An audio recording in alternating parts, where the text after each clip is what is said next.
Friends, good morning. Welcome back to my channel কে ব্লগের নতুন একটি ব্লগে সবাইকে অনেক ভালোবাসা। আশা করি সবাই অনেক ভালো আছো। আর আমি অনেক দিন পরে তোমাদের সামনে এভাবে ইন্ট্রো দিচ্ছি। একদমই শরীর অসুস্থ, কোনো ব্লগ শ্যুট করতে পারিনি, ব্লগ ছাড়তে পারিনি। আজ 3-4 দিন 5 দিন হয়ে গেল।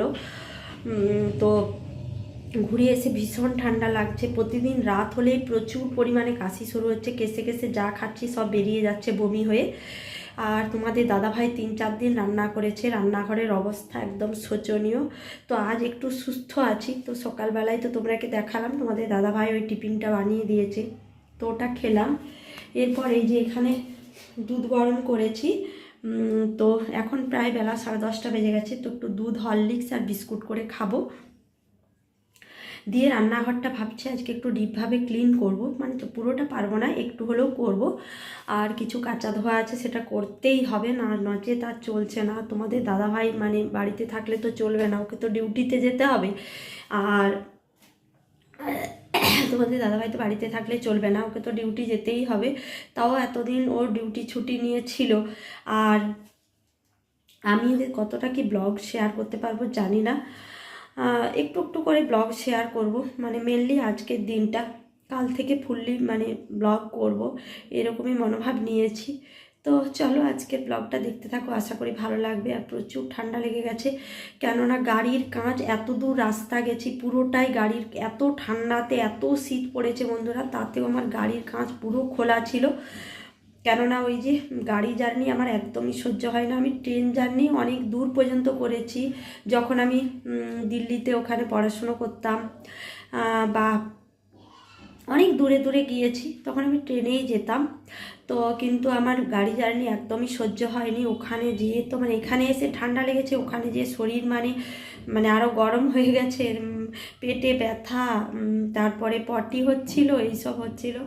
যাই হোক, ওআরএস খেতে খেতে সারা রাস্তায় অসুস্থ। তোমাদের সাথে কোনো রকম ব্লগ মানে এই টুকিটাকি যেগুলো না নিলে ক্লিপ নয় সেগুলোই নিয়েছি। এতই ভীষণভাবে শরীর অসুস্থ হয়ে পড়েছিলাম, কেননা এত দূর গাড়ি জার্নি আমার অভ্যেস নেই। আর তাও যতটা পারি, যেরকম পারি ব্লগ করেছি। আর ঘুরে এসে এখানে ঠান্ডা লেগেছে, ঠান্ডা লাগারই কথা এত এত। তারপরে ওখানে সকাল সকাল উঠে স্নান করতে হতো, কেননা অনুষ্ঠানের ব্যাপার, লাইন বাথরুমে পাওয়া মুশকিল। তো ওখানে তো স্নান করতে হতো, তারপরে সকাল সকাল উঠে পুজো দিতে যাওয়া, সব কিছুটা। তো তার জন্য সকাল সকাল উঠে স্নান করতে হতো, এইরকম একটা ব্যাপার। আর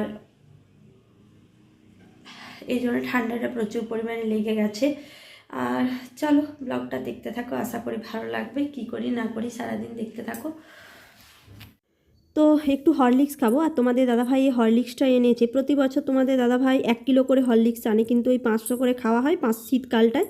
গরমকালে একদমই আমার হরলিক্স খেয়ে সহ্য হয় না, তো 500 করে খাওয়া হয়, 500 করে ফিকি। বিয়ের আগেও এরকম হতো, বাবা আনতো, তো 500 করে খেতাম, 500 করে ফিকতাম, এরকমই। তো এবছর ওই জন্য 500 হরলিক্সই আনতে বলেছিলাম। আর দেখো, হরলিক্স বিস্কুটটা খাওয়ার পর থেকেই আমি আবার প্রচুর অসুস্থ হয়ে পড়ি। খুব বাজে সিচুয়েশান যাচ্ছে গো, ওই জন্য কোনো ভিডিও আজকে আর বানাতে পারিনি। তো একদম তার পরের দিন সকালে ভিডিও বানাচ্ছি পিকনিকের। হ্যাঁ, আমাদের সবাই মিলে কোয়ার্টারে পিকনিক করছি।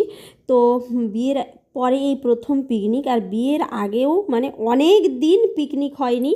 লাস্ট 2018 সম্ভবত হবে, এসএসসি টিউশন থেকে আমরা ওই মেদিনীপুরের যে শিশু উদ্যান, না সরি গোপ পার্ক আছে, তো ওখানে আমরা পিকনিক করেছিলাম লাস্ট।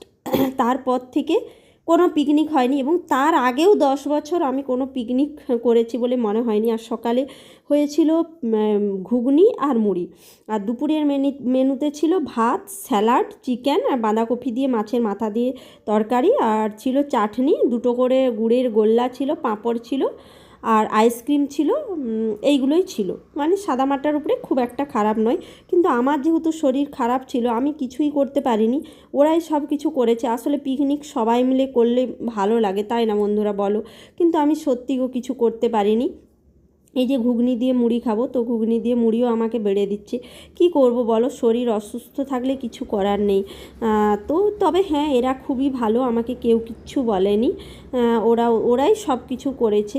তো পরের বছর যদি আবার পিকনিক হয়, সবার শরীর মানে সবাই যদি মত থাকে, তো আর আমার শরীর যদি ভালো থাকে, তো সকাল সকাল উঠে সব কিছু করবো। আর তোমাদের দাদাভাই যেহেতু বাড়িতে ছিল ওই দিন, তো ওই জন্য আর ওর মানে ও না গেলে কিছু করতে পারছিলাম না। আর এদিকে দেখো মাংসটাও ধুয়ে দিচ্ছে, যে যেরকমই পারে কাজ করেছে। তবে হ্যাঁ, আমি স্যালাডের হাফটা কেটে দিয়েছি, চাটনির কিছুটা কেটে দিয়েছি। তারপরে এমন কাশি হচ্ছিল কিছুই করতে পারি না। আর এদিকে দেখো বাচ্চাগুলো আর কিছু বয়স্ক মানুষ খেতে বসে গেছে, কেননা ওরাকে আগে দিয়ে তারপরে আমরা মেয়েরা খেতে বসবো, আর তখন কেউ না কেউ দিবে। তো এদিকে দাদাভাই আমরাকে সার্ভ করছে, আর আমরা মেয়েরা সবাই মিলে কিন্তু খেতে বসে গেছি। আর আমিও কিছু, হ্যাঁ আমি যখন খেতে দিই তখন কিন্তু আমি হেল্প করে দিয়েছি। কি করব বলো, মানে এমনই শরীরটা খারাপ ছিল, মানে কিচ্ছু করার নেই। একটা যে পিকনিকে ভালো পিক তুলবো বিশ্বাস করো, আর জ্বর সেই দিন রাতে হয়েছিল, মানে আমি স্নান পর্যন্ত করিনি, পিকনিকে গেছি, কিচ্ছু বলার নেই। যাই হোক, কী আর করা যাবে। তো এদিকে দেখো খেতে বসে ভিডিও বানাচ্ছি, মানে হাফ খেয়েছি, তারপরে মনে হয়েছে যে ভিডিও বানাতে হবে, মানে শরীরটা কতটা খারাপ তো ভাবো। তো আর কী করা যাবে। আর এদিকে দেখো এই একটা এমনি ড্রেস কুর্তি পরেছি, মানে একটা যে ভালো ড্রেস পরো, সবাই কিন্তু ভালো ড্রেস পরেছিল, একমাত্র আমি ছাড়া। আর এদিকে কিছু আইসক্রিম কিন্তু বেশি হয়েছিল, তখন ওই বাচ্চাগুলোকে দেওয়া হচ্ছে। ওরা তো মানে জানো আইসক্রিমের পাগল। আর এদিকে পিকনিক খাওয়া হয়ে গেছে। দেখো সন্ধেবেলায় সূর্যিটা ডুবছে, কি দারুণ না, সত্যি খুব সুন্দর লাগছে। মানে এগুলো আমার দেখতে খুব ভালো লাগে, সত্যি বলছি বন্ধুরা, খুবই ভালো লাগে জানো তো। তো বন্ধুরা পিকনিক তো শেষ, আর বাইরে তো প্রচুর ঠান্ডা, তার উপরে জ্বর, মানে চোখ মুখের অবস্থা ভীষণ বাজে, ভীষণ বাজে।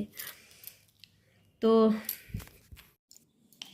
আর এদিকে লাইটটা জানো না কেন জানো এরকম আসছে, আর ঘর দুয়ার একদম টিকটক করে নিয়েছে। আর ওই পাশে কিছু জিনিস আছে, এই দেখো ওইখানে কোণে আছে কিছু জিনিস আছে, ওগুলো ঘুরতে গেলাম, সবই পড়ে আছে। তো ওগুলোকে বাবার বাড়ি যেহেতু পৌষ সংক্রান্তি, তো সংক্রান্তিতে মা বলছিল যেতে পিঠে খাওয়ার জন্য, তো 2-3 দিনের জন্য যাবো ভাবছি। তো এসে এগুলো কাছাকাছি করে আলমারিতে পুরবো। তো তার আগে আর কিচ্ছু করবো না, আজকে ঘরটাকে ডিপভাবে ক্লিন করে নিয়েছি, আর পিকনিক হলো। আর বন্ধুরা আমি যে ওখানে মানে মেদিনীপুরে 1 বছর 3 মাস ছিলাম, তো ওই বাড়িটাতে কি আছে, তো ওই বাড়িটাতে কি আছে জানি না, যখনই কোথাও যাবো বলতাম, যখনই কোনো পিকনিক করবো বলতাম, কিছু করবো বলতাম, তখনই ওই মানে আটক পড়ে যেত, কিছু না কিছু একটা মানে সমস্যা দেখা দিত। আমি পুরী যাবো বলে রিসেন্টলি তোমরা জানো আমি বাজার টাজার করেছিলাম, কিন্তু এই যে হাতে ব্যথা হঠাৎ। তো এখানে আসছি দেখছি এই বাড়িটাতে এরকম কোনো সমস্যা নেই। বাইরেও ঘুরতে যাচ্ছি, আর পিকনিক করলাম আজকে, বিয়ের পরে ফার্স্ট টাইম আমি পিকনিক করলাম এদের সাথে। এরা ভীষণ ভালো। আমার চোখ মুখ মানে ছোট মানে জ্বর হয়ে ভীষণ বাজে, গলার অবস্থাও বুঝতে পারছো এত বাজে। তো এরকম একটা ব্যাপার। আর আজকে পিকনিক করলাম, তবে আমি কিছু মানে ওরাই বাজার করেছে, ওরাই রান্নাবান্না করেছে, আমি টুকিটাকি করেছি, কেননা ওরা বলছিল যে তোমার শরীর অসুস্থ, তোমাকে কিছুই করতে হবে না। তাও কি একেবারে এরকম থাকা যায়, পিকনিক মানে সবাই মিলে আনন্দ করবো তাই না। তো খাবার দেওয়ার সময় একটু টুকিটাকি আমি হেল্প করে দিয়েছিলাম, আর আমি তেমন কিছু করিনি। আর চাটনি টমেটো দিয়ে চাটনি হয়েছিল খেজুর দিয়ে, তো ওটা আমি কেটে দিয়েছিলাম, আর আমি কিছুই করিনি। স্যালাড একটু কেটেছিলাম, এমন কাশি শুরু হলো যে স্যালাডটাও আমি কাটতে পারলাম না। তো ওরাই হাসি মুখে সব কিছুই করেছে, কারো কোনো আপত্তি নেই। পিকনিক করলাম, তো রাত্রেও কিন্তু আমাদের মানে মাংসের কিছুটা বেঁচে গেছে, তো ওটা ভাবছি রাত্রে রুটি পিকনিক হবে মাংস দিয়ে। তো আজ সারাদিনে পিকনিকে বাড়িতে কোনো রান্নাবান্না করিনি। তোমাদের দাদাভাই সকালে আমাকে ব্রেকফাস্ট যেরকম বানিয়ে দেয় সব দিন, তো ও তো বানাবেই, গাজর বিনস কাজু হেন তেন ও তো দেয়। ঠিক আছে ওটাই খেলাম, খেয়েছি, খেতে তো হবেই, যে ওখানে পিকনিক সারলাম। তো আর এখন এই যে একটু শুয়ে ভিডিও এডিটিং করব, আর কালকে বাবার বাড়িতে যাব, 2-3 দিন থাকবো, ঘুরে আসি, এসে টুকিটাকি যা কাজকর্ম আছে সারবো। তারপরে অনিন্দিতা আসবে মেদিনীপুরে, তো মেদিনীপুরে যাবো, আর তারপরে ওখান থেকে ঘুরে এসে আবার ঘোরার প্ল্যান আছে, কোথায় যাই না যাই সব কিছু দেখতে থাকো। তো চলো। তো তোমরাকে তো বললাম যে রাত্রে রুটি আর মাংসের পিকনিক হবে, তো না মানে মাংস যে যার ভাগে দিয়ে দিয়েছে, আর বাড়িতে বলেছে যে যার রুটি বানিয়ে নিতে। আসলে এই ঠান্ডাতে না বাচ্চা আছে অনেকের, তো ওই ওপরের ছাদে নিয়ে যেয়ে মানে করাটা অনেক সমস্যার ব্যাপার, আর প্রচণ্ড ঠান্ডা। এটা বেশ কিছুদিন আগের ভিডিও, তো ওই জন্য আমি বাড়িতে দেখো পরোটা বানিয়ে নিচ্ছি, তোমাদের দাদাভাই বেলে দিচ্ছিলো আর আমি পরোটাগুলো বানাচ্ছিলাম, কেননা শরীরটা যেহেতু ভালো নয় তো ওর জন্য বানাচ্ছিলাম। আর তোমাদের দাদাভাইয়েরও আজ থেকে কিন্তু জ্বর হয়ে গেছে জানো তো বন্ধুরা।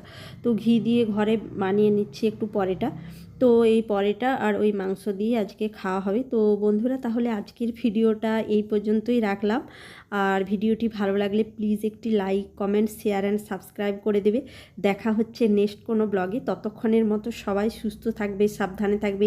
Tata, good night and sweet dream. আর এদিকে পরোটা করা হয়ে যেতে আমার বরের খুব পছন্দের জিনিস দুধের সুজি, মানে হালুয়া, তো এটা ওর জন্য বানাচ্ছি। এই যে দেখো সুজিটা ভাজা হয়ে গেছে, তো ওই জন্য একটু দুধ দিয়ে দিলাম। তো চলো তাহলে টাটা, গুড নাইট।